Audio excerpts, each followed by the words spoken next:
What's up guys, this is Coach Grant with First Down Training, and today we're going to be breaking down how I became a football coach and what I do now.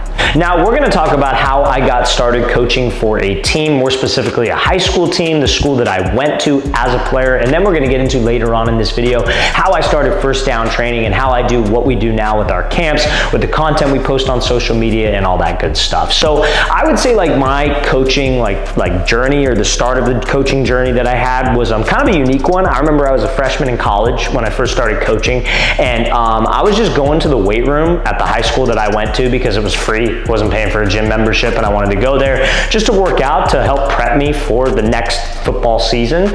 And I remember I was there, and our high school head coach and our offensive coordinator were both in there working out as well, and we were just talking, and they asked me like, hey, did you ever think about coaching? And I had never really thought about coaching. That was never really a plan. I never wanted to coach at a school. It was never something that I had like ambition to do. My goal was always to like go to school, get a business degree, then on the back end kind of do what I do now and train athletes, like, you know, just as like kind of a way to give back in a sense. But they asked me to start coaching there, and I was thinking about it, and I was like, yeah, I mean, I'll definitely start coaching there.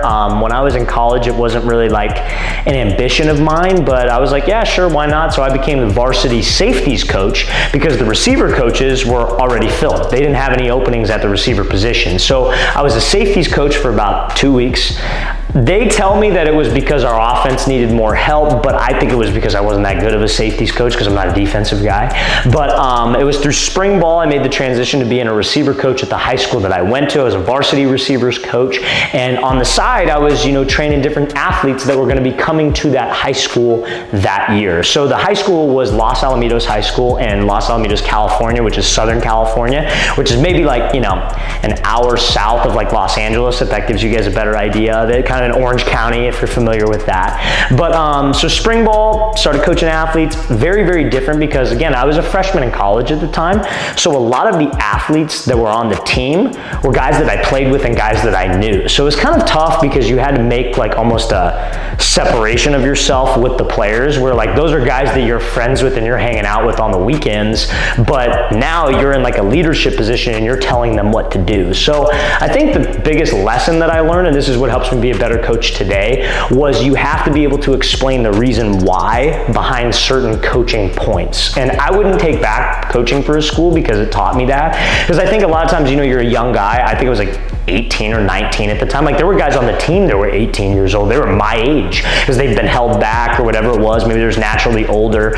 And, you know, being able to tell those guys what to do, you can't just come from a place of like, do this because I said so, because you have no credibility because you're a young coach. So I had to really like, you know, like have film set up for them to be like, hey, I need you to run this route this way. Here's an example of it, to get them to buy in with what I was saying. Now, as I'm older and maybe I have a bigger body of work, or at least more credibility as a coach, I think people would listen to me if I just said, hey, do it because I said so, but I still don't treat it that way. It's still the same way. I still treat the athletes the same way of, hey, you need to do this. Here's the reason why. Here's the evidence as to why. And I feel like that got the athletes to buy in a little bit better. So that was kind of the biggest challenge of coaching at that school, but I was only there for a year. I think honestly, I really hated it, to be quite frank with you. I loved the practice. I loved working with the guys. Obviously the games were great, but all the behind the scenes stuff that a lot of athletes don't see with coaching is what really, really sucked. Like you're there probably, you know, 6 to 7 hours Monday through Thursday as a coach. You're watching film, you're making a practice plan, you're talking with other coaches, and then you have other obligations like you're going to scout teams. I remember we would play our games on Fridays. Thursday nights you would have to go out and drive somewhere for a team that were playing later on in the season, and I would sit there with literally like a video recorder because I was the youngest guy, I had to do it, and I would just film a game. And so very dragging work for little to no money. You don't get into high school sports for money, obviously, but it's a way to kind of be like a stepping stone for your coaching career. But so yeah, that was kind of the behind the scenes stuff that sucked. And then you have Fridays was the game day. That's always great. But Saturdays and Sundays, what a lot of you don't know watching this, your coaches are at the office watching film for about 8 hours. 6 to 8 hours is what our staff would do on Saturdays and on Sundays. Mind you, not getting paid. So it's completely almost, you get paid and we'll get into that, but it's more so volunteer work and it's just a lot of hours, and I felt like I was just in kind of a dead end space. I was unhappy, I didn't want to do this anymore, and kind of the icing on the cake was I remember one day we had practice and the film was not set up correctly to film the practice for us to watch. So what ended up happening was their coach comes in the office, he's pissed off because we didn't get the film.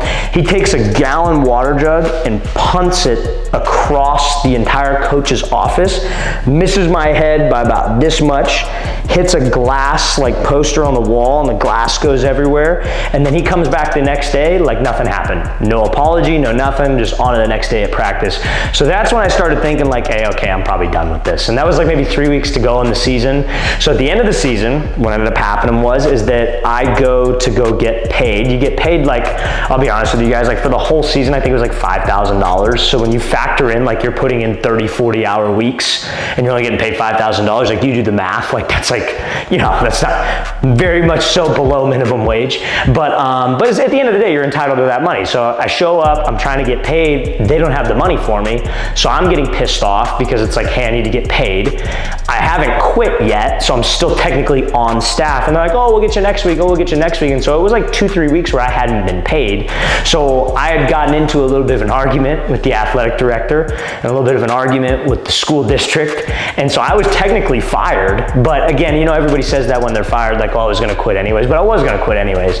But I don't regret it because it ultimately led me into what I am doing now, and it kind of pushed me into what I'm doing now, and that's what we're going to talk about next. Now, before we get into the rest of that story, you guys, if you are a quarterback or wide receiver watching this and you would like to train with myself and my staff of coaches this off season, we are going to be traveling out to 12 more states across the entire U.S. for 2-day long QB and wide receiver training camps. Next up on our camp tour, guys, we'll be coming out to Charlotte, North Carolina. Then we'll be heading out to Austin, Texas. Both of those camps are completely sold out. We don't have any more remaining spots, but we do have spots in our Las Vegas, Nevada camp, Seattle, Washington, Chicago, Illinois, Newark, New Jersey, Birmingham, Alabama, Houston, Texas, Boston, Massachusetts, Columbus, Ohio, Boise, Idaho, and Los Angeles, California camp. So if you guys are local to any one of those cities, we'd love to have you out. So guys, check out that very first link in the description below. Again, limited spots, so each athlete can get individual coaching and attention. So very first link in that description below.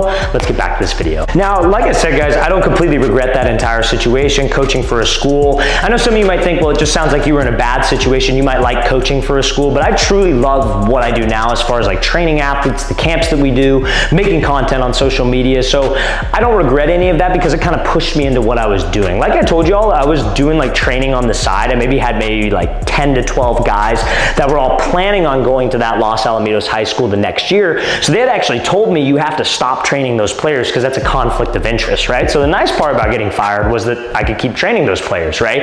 And so that 10 to 12 players, as soon as I got fired, that was when I started really posting heavily on social media. So we started posting every day, 3 to 4 times a day on Instagram. TikTok wasn't out yet, but then we started posting every day, like we would post 2 long form videos like this on YouTube every day, and then we would post stuff on our website every day, and we just grinded it out, man. And I remember it was pretty tough.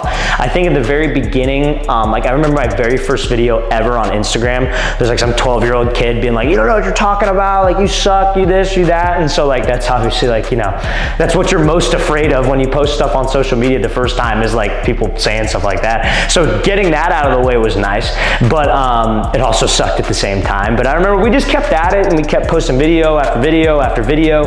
And at that time, and at least like the football training space, it was a lot of people just like recording athletes doing drills, where it was just like a guy doing a fancy footwork drill, a guy doing ladder drill, you know, gets a little bit of views, gets some followers. And then you had these like personalities, I guess you could guess, that were trainers. And so I looked at it from a different perspective. I'm like, if I'm watching that video as a player, I really don't get much out of it. And I think this is the benefit of being a younger coach, because you could still relate to the high school audience and the youth audience, because we're close in age, right? Still even to this day. So you look at that and I'm like, man, I didn't really get any value out of watching that video. Like, yeah, it's a flashy drill. Yeah, it's cool. But how can I make a video where I'm actually teaching an athlete who's watching it on the other side of the camera? So we started pumping out a ton of videos where I was just talking. I'm teaching you a skill. I'm teaching you a drill. Where a lot of people were charging for that type of information, we were giving it out completely for free. And it was, we're going over this drill today, we're going over this skill, we're going over this route. And just over time, we started to get some traction. We started to build a little bit of following. Then I remember we had one drill. It was a speed drill. It was was like a knee drive drill, got like overnight like 70, 80,000 views on Instagram. And ever since then, we just were like this on Instagram. And then around the same time on YouTube, we had a video where we broke down Davante Adams' route running. That got like maybe I think 40 or 50,000 views. It allowed us to be like a partner on YouTube, which was helping us make money, obviously. And so everything since then kind of started going. And then once TikTok came out, that lit a fire on everything, because that was very easy to go viral and it was very easy to reach a lot of people, especially with our format of talking to the camera. Because on TikTok, what's everybody doing? They have the volume on, they're listening. It's a music app at the time when it first came out. So that kind of lit a fire on everything, and everything just started to go up. And so we had, you know, digital programs on the website, digital subscriptions on the website, and then we started doing our camps where we travel all over the country, and kind of the rest is history to where we are right now. But everything, especially during COVID, because when COVID happened, a lot of trainers didn't have a plan because they weren't putting stuff online. They were just trainers. We had a ton of stuff online. And so if you look at the growth of our business and you look at the growth of our videos, it was slowly going, started going up a little bit. Then when it hit 2020, it just skyrocketed. So very grateful for that. Obviously not the best situation. We don't wish that to be what gave us success. We'd hope we didn't have to go through like a pandemic to be able to do that. But at the same time, that's kind of what led us to where we are today. So I don't regret coaching for a school. I don't regret how it kind of came about, because it made me into the coach that we are today and the business that we have today. But yeah, so that's pretty much the story of how I became a football coach.